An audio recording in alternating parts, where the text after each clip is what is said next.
Well, welcome back. Here we are again for another video thinking about the attributes of God, who He is, how to better understand Him as a person.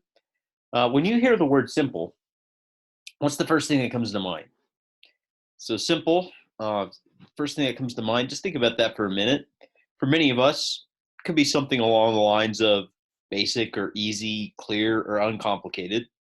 One of the interesting things about many Christian creeds and confessions assert that God is simple.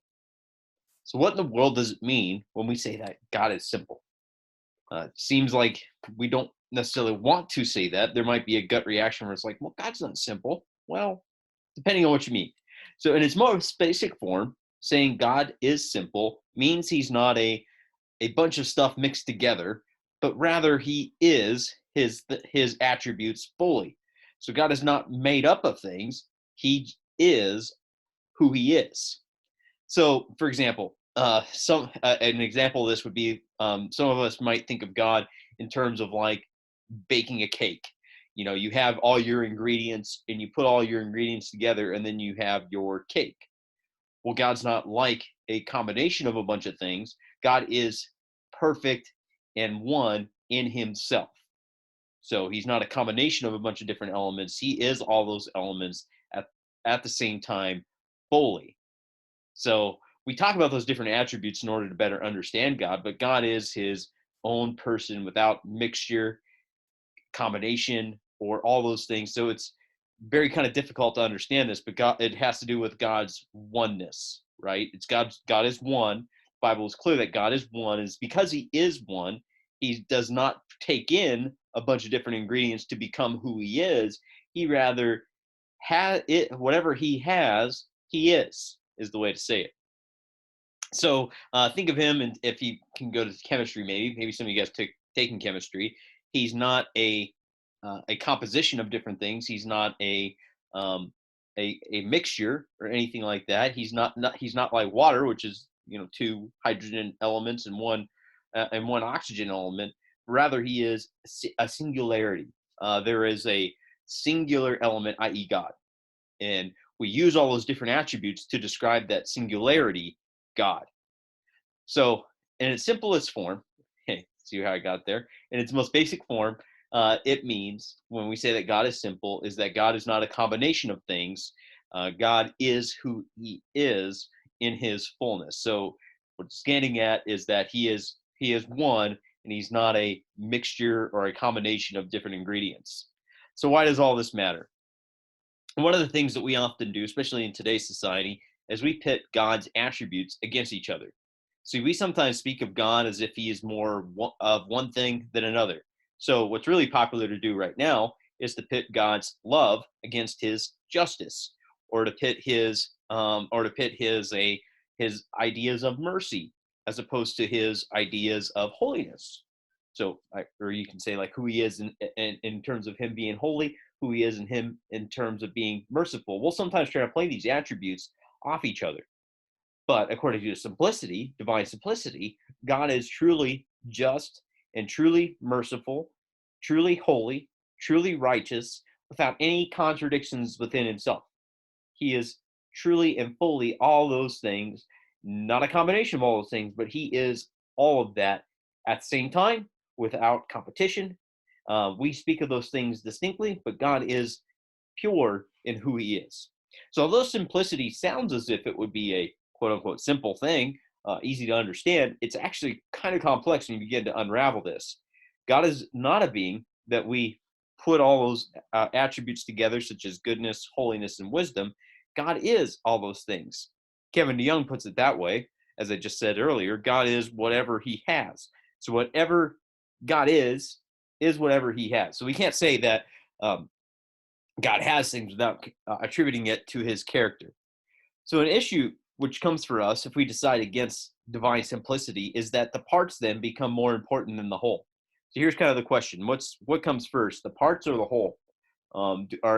Is God a summation of all the parts, or do we have God and then we talk about the different parts of God to kind of better understand it?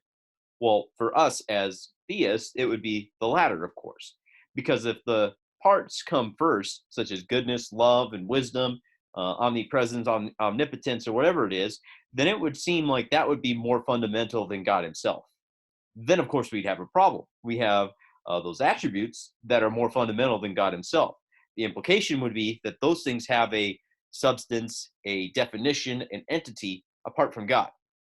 Not only that, we would be using an outside definition to define God himself. So for us as Christians, all things have their root in God's being and essence, not the other way around.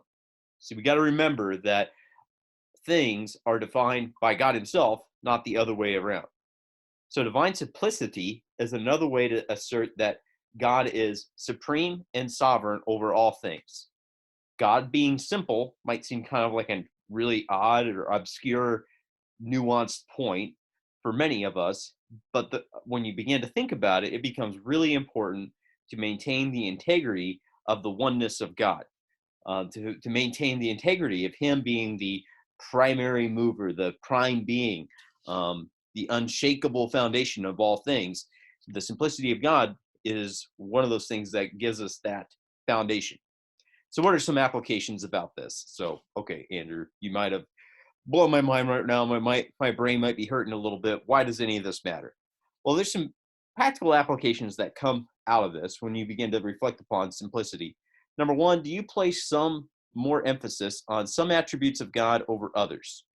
So do you maybe gravitate towards some and ignore others? So for example, you might ignore God's holiness because you're more comfortable with talking about God as love, as if that's the only attribute God had is love, and it overshadows and overwhelms all the other attributes.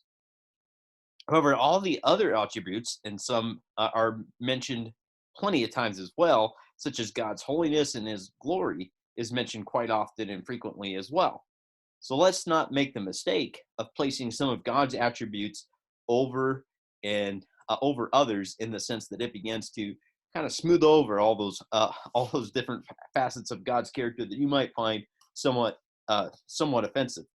People deny simplicity, divine simplicity, when they assert that God has all the attributes they like and doesn't have, or perhaps is over, or those attributes that they like overwhelm the ones that they are a little more uncomfortable with. So divine simplicity is reminding us that we ought not to pit God against himself.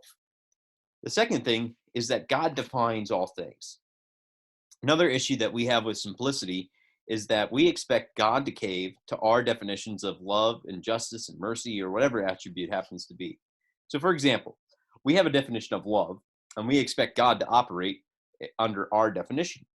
So for example, you might have individuals who would say like, well, God would never say anything against this kind of loving relationship. So this is kind of common now when you're talking about same-sex relationships. It would be like, well, God would never say anything wrong because they're obviously have a loving relationship. Well, the problem that we're having there is that we are defining love according to our terms rather than God himself. See, our problem is we're not taking our definition from God, but rather we have a definition of love that we are trying to say like, oh, okay, this is the definition of love that I hold, and this must also be how God operates because I have my own definition. So we have it backwards. We ought to look to the character of God and who God is and let him define love for us. So if we want to know what love is, we ought to look to God himself and let him define what that is. You might bring in some other things too, like goodness is to be defined by God, not by man. So whatever is good and right and true and beautiful is defined by God, not us. Righteousness is according to God's character, not our own, of course. And divine simplicity, we need to go back and go, you know what? Rather than me having definitions and ideas of what these are, I need to let them be shaped by God himself rather than my own opinions and whims, or maybe somebody else's opinions and whims, and making ourselves a God that we are more comfortable with. Remember, God ought always to be in the driver's seat. He is the one who is to define all things for us because that is who he is. We ought not to import our definitions onto God, but rather receive those definitions from him. So I realize that this concept might be difficult, thinking about divine simplicity. If you have questions or comments or something that's not quite making sense, please leave those below. I'd love to interact with you. I hope that this has encouraged you as you begin to think about the God who is there, and as we begin to continue to learn more about the God that we worship.